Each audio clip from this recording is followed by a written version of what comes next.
大家好，我们回到上海啊，也有2周半的时间呢。我呢拜访了几十个人，我问了一下 X 啊，它的 AI Grok 2告诉我们对上海的印象。如果给一些关键词，他说逃离、消费降级、焦虑、内地化、服务质量下降、失业率高、萧条、年轻人不再买，好像都是负面的。那我们实际的观感如何呢？今天啊，就一一来和大家分享。太吓人了 ，X 上面怎么都是这么大的词儿啊，很惊悚啊！对的。那我们作为个体的感受啊，我先跟大家打一个招呼啊。我们一直强调，我们分享的是个人的真实的感受，因此就有2个推论。第一，个人的感受一定是不准的，因为很多事实本身就是冲撞的。第二呢，你不要指望我去黑中国啊，上海是我们的家乡，也不存在什么敢不敢的，有不好的我们就会说，有我们觉得好的地方也跟大家去分享。那么最后呢，欢迎大家一起来补充，你觉得不对的，基于事实，不要揣测我们的动机，我们来讨论就比较好。那我们就一个一个聊吧。好，第一个逃离，我们自己就是逃离的。我们先来同意不同意啊？王太，这个词你同意吗？同意吧，我同意。啊，我算是中立。你为什么讲同意呢？我的同意是从我在街上走的这个人流啊，我感觉比起我上半年回来的时候就是少了嘛。当然我说的这个逃离，我同意是可能因为现在天太冷了嘛，天一冷大家都不愿意出门，所以就是像在路上的人也少，还有就是在商场里面，特别是冬至日那天我们去这个商场里面看，本来就没人，没有一个人，然后连那种快餐店写着10点钟关门的9点钟就打烊了。这个很少见啊，一般很准时是吧？当然也有可能因为冬至日有这个习俗嘛，大家都待在家里不出去，所以我就是在想，这个街上人的减少会不会是因为我们来的季节不对？但是呢，我又发现说，以前在马路上走，特别担心会被送货的电动车，就是那种外卖小哥啊、快递小哥啊撞到。但是我最近因为我一直是骑共享单车的嘛，我发现没有这方面的困扰。就是送货的骑电动车、小电驴的这些小哥们数量好像我至少有1半这个样子。你这么说提醒我了，因为以前上班啊，我们中午出来发现整条路上在上班的时间段就会变了一种花样，都是网约车的和送货的小哥。那我们现在因为不上班了，就也是工作日出来，就会发现奇怪，好像小哥真的是挺少的，不会有那种冲撞啊，或者他们很火热让你让，赶快让开。看路上的车也变少了，这点上我同意的。对，而且我们走在小区里面，因为我们小区是不允许外卖的这些小电驴开进来的，所以总是能看见一路小跑的外卖小哥。但是最近没有发现了，真的一次都没有。有道理，那是不是人变少了？当然，你想逃离，你刚讲的呢也有道理啊，不单单是本地人逃离，有外国人，有外地人，是吧？我的观感上，外国人肯定是少了。我小时候开始，等到我们开始工作，上海是一个非常国际化的，我不知道百分比啊。那你看大马9%的外国人，可是上海呢，这次回来我大概点了一点，我整个路上眼睛看到过的外国人，我觉得不会超过5个。好像1-2个还像是俄罗斯人的这种感觉。以前我们家的这个小区也会有一些外国人租住，学生啊什么的，确实是这几年没有再有就在电梯里面或者走在路上有听到大家用英文或者其他国家的语言的这个在交流的这些顾客，这个好像确实有减少。但是我们前2天坐出租车回来，出租车司机不是说，其实日本人和韩国人还是非常非常多的嘛，尤其是周末的时候都是飞过来度周末啊。那可能我们眼睛看不出来，这个我们也听到1-2次了。好。这个就是你同意我呢中立的这个话题，非常好。那么第2个消费降级，你同意吗？同意的呀，我也同意。消费降级，我现在这样啊，就是同意，你也同意啊。好，那我们2个都同意啊。你说我们自己能举个例子？我不是把你拉下水了吗？你是很喜欢回到上海以后，叫滴滴啊这样的这个网约车或者打出租车。我是一直都是骑自行车的。我发现你今年至少一个变化，就是一些近距离的3-4公里范围内的，你愿意跟我一起骑车了。你说我降级了是吧？对。然后我们儿子也降级了嘛，对吧？儿子以前是不肯走路，然后出门是一定要打车，但是现在也会跟我们讲了，说啊这么近的我们就骑车吧，开个共享单车什么的，对吧？即便说现在打车的费用下降了，但机场回来从180几啊、130几到80几，这个你已经分享过了。然后我发现近距离的，比方说去我们父母家2-3公里的，加上打折券，有时候就8块几、9块几，对吧？那小王也不愿意。不过这是我们自己。对啊，我看我爸妈的消费降级也是比较明显的嘛。也有吗？对啊，就你看他们回来之后去吃个面瓜，我妈先要翻一翻，就是政府他们那个每个周末好像会去抽的那个消费券，是不是可以用？我妈好像为了这张消费券，等我们回来已经传了2-3个礼拜。对，好像就是有了消费券才会去消费。这个是这样子的，因为我想可以跟大家补充一下，这个情况还蛮普遍的，因为政府是为了促进这个消费，甚至于每周都会在支付宝上面去发放，大家要去抢这个消费券，所以很多人都一起参与，而且它有效期很短，抢到以后马上用掉，可能下周再发放新的一批，那大家都会去用这个。我可以举一些身边的故事让我大为震撼。有一次我去拜访朋友，我不说这2周其实我见了几十个朋友嘛，有一个朋友的办公室楼下有个 Manner Coffee， 你看首先啊，我不喝星巴克啊，我去喝这个 Manner Coffee， 它的冰美式啊才15块钱一杯，然后我拿着到楼上碰到朋友，他们知道他们怎么说啊？怎么说？哎呦，你怎么这么奢侈啊？现在消费降级你不知道吗？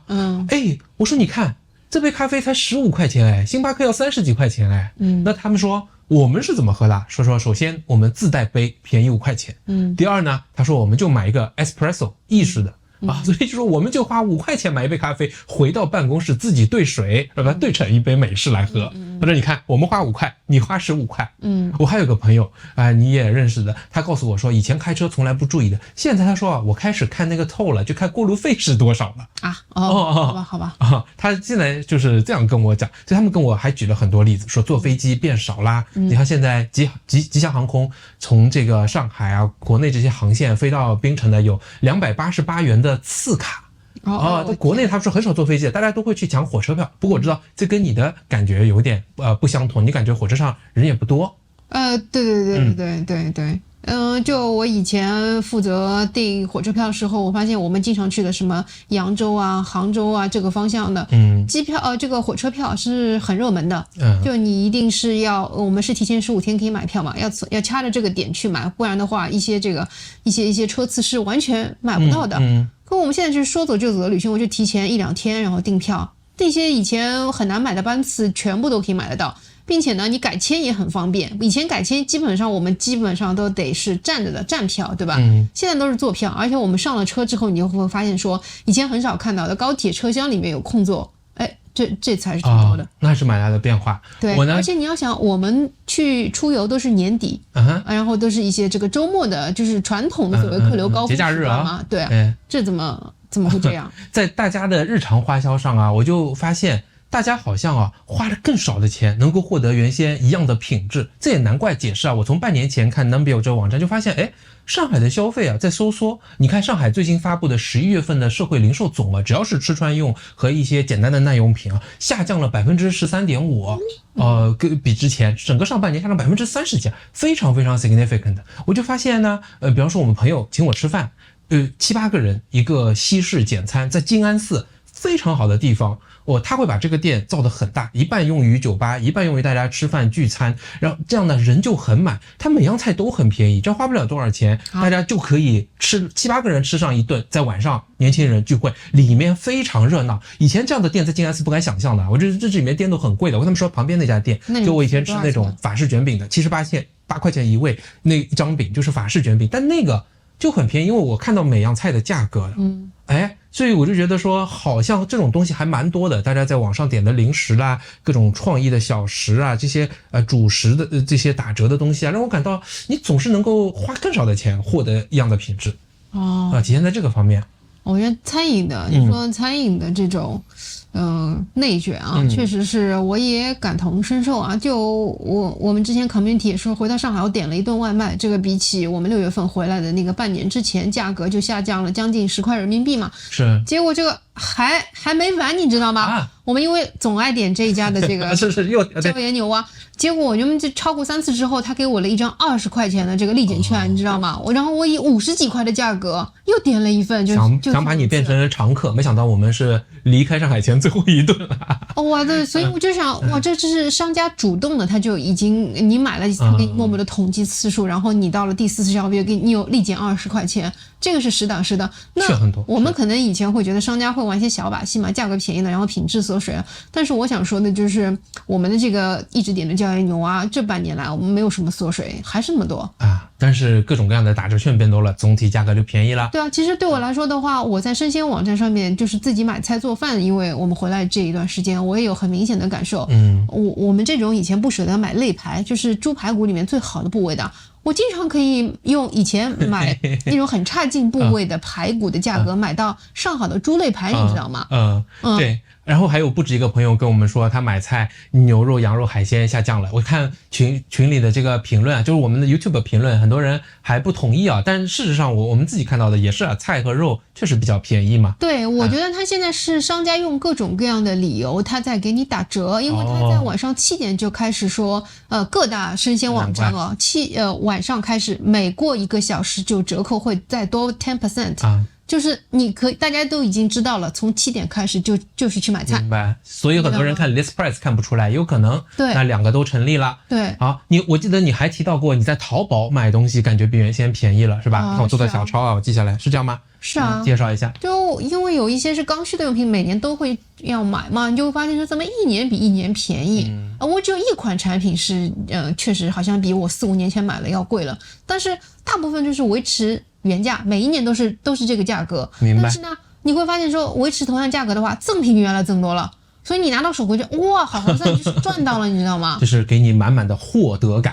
对，还有这不可思议的是，以前因为我们经常会买一些美国产的保健品嘛，在上海买就是 Costco 的这些保健品，就是包括这次我也还请我们美国朋友从美国买了给我，然后我会发现说，在淘宝、京东上面这个美国品牌的旗舰店的这个价格，竟然要比美国朋友帮我从美国买的，而且是打折的时候买的还要便宜。那是正品吗？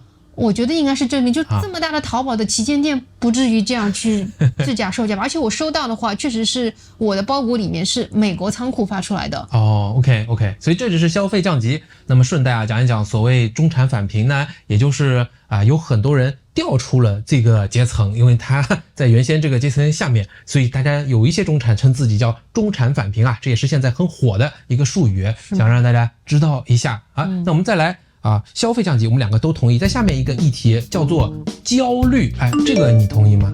我不同意啊。好，你是不同意啊？我是中立，要不还是你来说，为什么你不同意？我是中立，你说说看呢？我接触的人群就是我爸妈这一辈的这个长辈，我觉得他们都每天很舞跳得更凶了，歌唱得更猛了。对啊，每天都很忙，他们有他们自己的退休生活，有非常丰富多彩呀，不是农家乐，什么老年大学啊，什么物业管理会那个去谈一谈这个业主的维权问题各个组织的活动对，你爸妈不也是？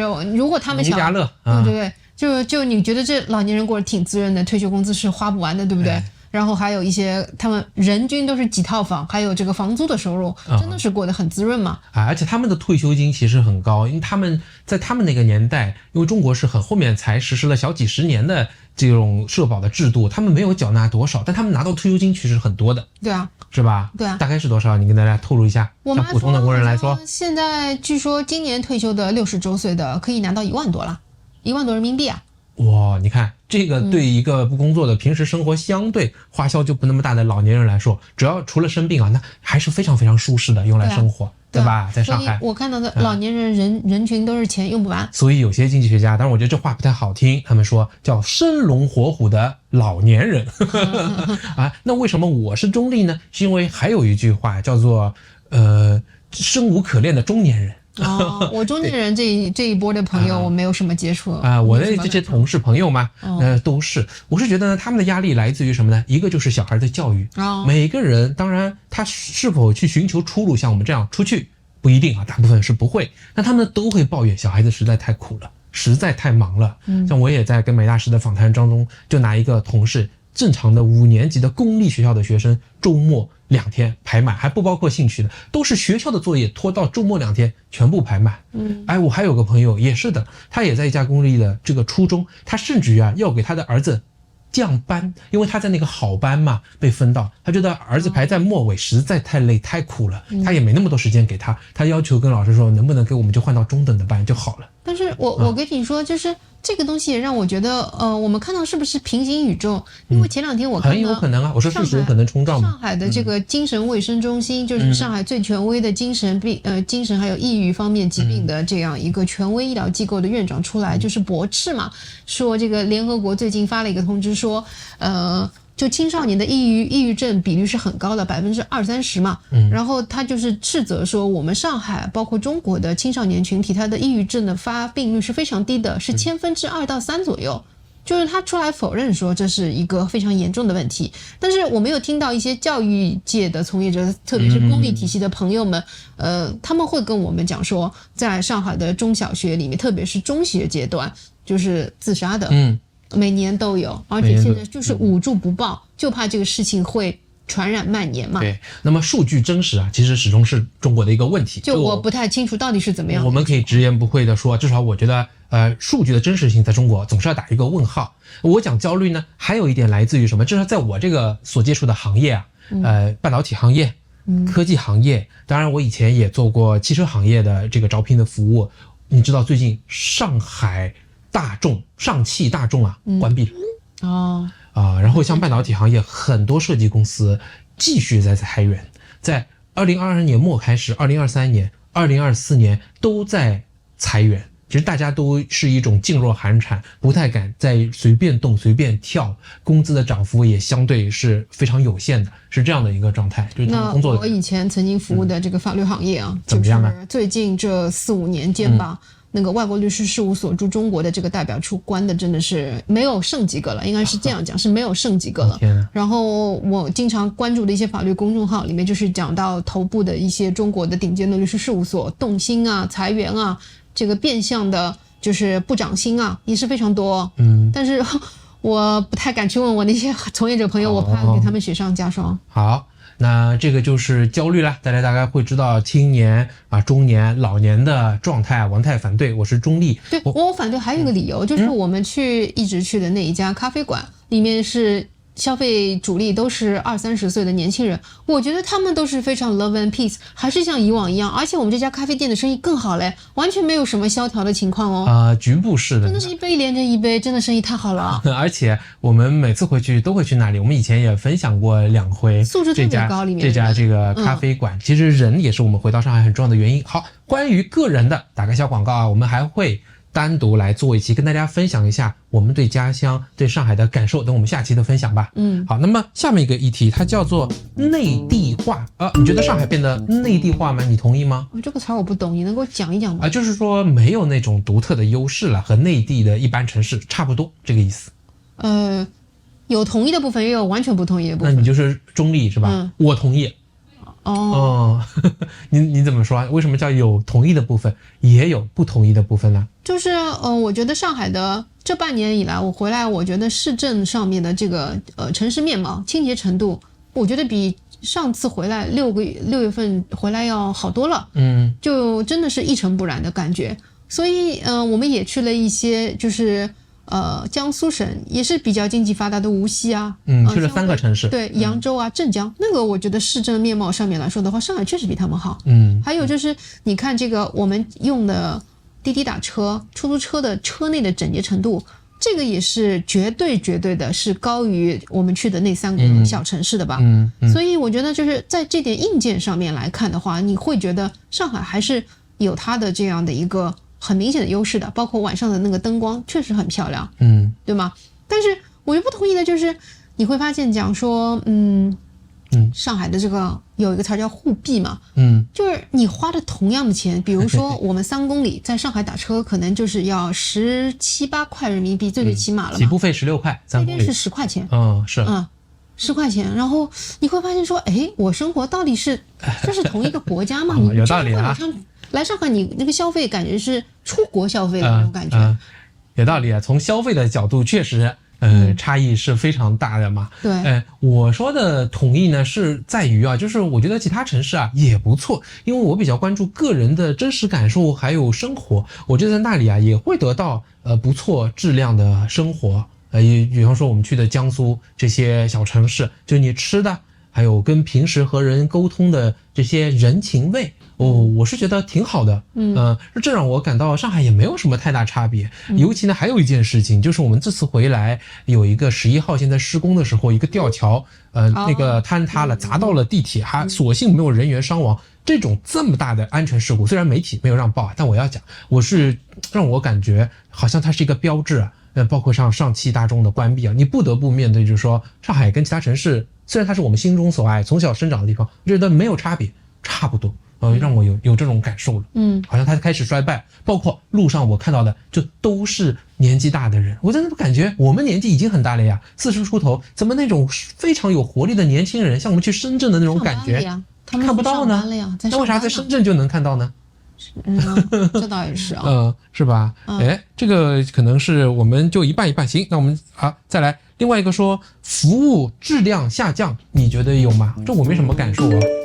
服务质量下降我有明显的感受。你有明显，所以你同意对我还是中立，因为我没有太大感受，我觉得差不多。我觉得这个跟我个人的心境啊更有关系。我感觉跟别人说了，我也不那么讨厌上海这一回，还是个人的感受，我们下回分享。所以我觉得是差不多。你怎么觉得同意呢？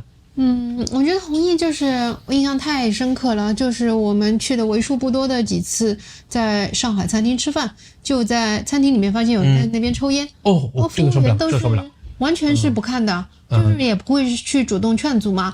就是在上海是有明令禁止的，上海是什么室内吸烟管理条例，还有罚款金额、举报电话，这都写着的。你在室内像餐馆这个地方，一个是店家要张贴禁烟标志，第二个是罚款的话是200块钱，但是没有在执行啊。我好像就去过三家饭店吃饭，2家是这个样子的情况。然后服务员在那边就是完全像木头人一样，熟视无睹的这个情况，所以我觉得这是服务下降啊。是这个讲的有道理，我没注意到，但是可能我们在马来西亚生活久了，确实感觉抽烟这个情况啊，在各个地方都特别普遍。我只在中国啊，这特别让人难受，尤其是室内，就堂而皇之的电梯里面、酒店里面、餐厅里面就抽烟，这个味大的是一塌糊涂，厕所啊什么就不说了。这是一个。那我们再来，失业率高，你同意吗？反正我问了一圈，我家里面亲戚好像没有被裁员的嘛。所以你算中立。对，但是我看的，我跟你讲的，我看的原来我从事的法律行业，不论是猎头这边给到我的信息，还是说我看到的这些律师事务所大量的这个关闭，还有降薪裁员，就是我知道某一些行业可能在发生这种事情了，包括我看的一些短视频。对，有可能这个趋势啊还会延续和扩大化。身边没有啊，恶化。你家身边没有？对，我们身边小数据是没有嘛？对，我们家也没有。不过我所在的行业，应该说这个情况还是比较厉害的，就是不少听到有什么公司有没有裁员啊，有没有减掉一些人，或他身边的公司他还敢不敢这么热烈的要求涨工资和跳槽？那我觉得都是往恶化的方向去的所以我同意你呢是中立。好，那我们还来萧条。这是一个大词儿，你觉得怎样？我觉得在上海我是没有这个感觉你觉得就是中立嘛，对吧？我觉得非常繁华繁荣所以你是不同意？你不同意萧条？我是不同意，对我就算中立吧，因为我呢是也聊了几十个人，我觉得所有的人问下来，你问他你感觉经济怎样？我再问说那你对未来觉得看好吗？客户的这些销售情况，他们的订单情况都怎样？基本上负面的是绝大多数，这一点上大家不会不达成共识，基本上都同意这一点，这也是我中立的原因。那为什么是中立呢？是因为我觉得大家生活就是舞照跑马照跳马照跑舞照跳，生活在继续，反正他们觉得日子也在过，我觉得信心还在，基本盘还在，没有到说一下子崩溃。当然中国非常大，就是我想无论发生好或者是不好，都需要蛮长的时间，我们生活在其中的个体也较难观察，所以我持中立。就是你是不觉得不是这样是吧？对，我就不是这样。特别是我们这次去扬州玩的那个几天，你看那个扬州大运河博物馆里面那种人流啊，很多是上海过去的，非常吓人。对，然后包括我们去足疗店里面，他们也是说的嘛，到那个周末的话都是排队的，根本就来不及，都是要给你计时，然后下一个时间到就立刻就换一个的那样，所以你还是发现大家消费力还是在那里啊。对，因为我跟大家补充哪里萧条了呢？我们讲的是上海的情况，那王太讲的，因为扬州呢离上海很近，很多上海的这个人啊都会去玩的。对，好，那这个就是确实，我看一些街拍啊，很多去实际了解这个生意情况的人啊，也是有好有坏，这各种声音都会有。对，你在扬州还经常会听到上海口音，我觉得上海人可能就是说逃离上海到别的地方去消费降级了，跟我们一样。那么好，还有一个最后一个，年轻人不再买，你同意吗？年轻人不再买，我不太了解年轻人，我就还是中立吧，取巧。年轻人不再买，没有，我看我们家你反对，好我反对，我是中立。为什么不再反对？我们家隔壁他是出租出去的，那个我看了一下，进门出门的都是年轻的这个房客嘛，每天在他们家门口就是4-5个快递啊，这个消费力还是很强劲的OK， 我中立呢，就主要确实不太了解年轻人，显然我们不能算年轻人，但我也分享过这些年轻人不喜欢工作，喜欢就是低功耗生活，所以我猜那他这样是不是消费就会变得很少呢？但是也有可能像你这样讲的，不一定他赚的少，他对未来预期怎样，他就不消费，他有可能照样消费，甚至于报复性消费都有可能。所以我是不知道，我就取一个中立。而且我觉得现在消费的更多的是我比较关注的是餐饮这一块嘛，我就发现这个餐饮行业啊，已经食品工业高度发达，我们的一些生鲜网站，它已经除了能够给你买菜，它还有那种非常高质量的这个半成品啊，鼓励大家就是在家买了就关门吃饭。所以我看到这个东西，我们家隔壁的这个叮咚买菜什么买的也挺多的呀，没有发现他们消费力下降吗？好，这个讲得好。你其他还有什么补充吗？对上海的感受？还有补充是，我觉得我爸我妈开始也开始拥抱这种新经济啊。我妈以前我爸我妈是很反感在网上买这个菜的，但是我现在发现我妈已经开始玩盒马了。我爸开始玩拼多多了。你看他们不也是拥抱了那个吗？因为互联网存在时间长，它能够辐射到的人应该确实会变得越来越多的。那也能够把这些价值带给他们。不过中间也会有很多这个入坑的地方啊，就是对老年人来说，还有什么吗？大家对上海的生活满意程度还是比较高，就我能接触到的这一个，真的是。确实，这也是真实情况。像我们这样选择切换生活方式的，这肯定是少之又少，少数中的少数。大部分人觉得说，上海多好呀，挺好呀，我这个生活的挺开心啊。我觉得这个是大多数嘛。那我们跟大家再次强调，我们反映的是个人的真实的情况事实可能有不一样，那大家就来补充，基于事实，我们可以进行非常好的探讨。其实我觉得大家都很开心，我至少身边的长辈们生活的还是很不错，我是由衷的高兴。我觉得作为一个上海人，我觉得我们在外面看到油管的一些报道，你会觉得很担心，但是你看到还是这样一片情况的话，可能作为一个上海人，心底是非常高兴的。对，那么我们个人到底为什么要来马来西亚呢？那你这样的话会不会后悔呢？我说过，我们就放到个人的这一集就再来聊这个事情。我们就先这样。好，拜拜。拜拜。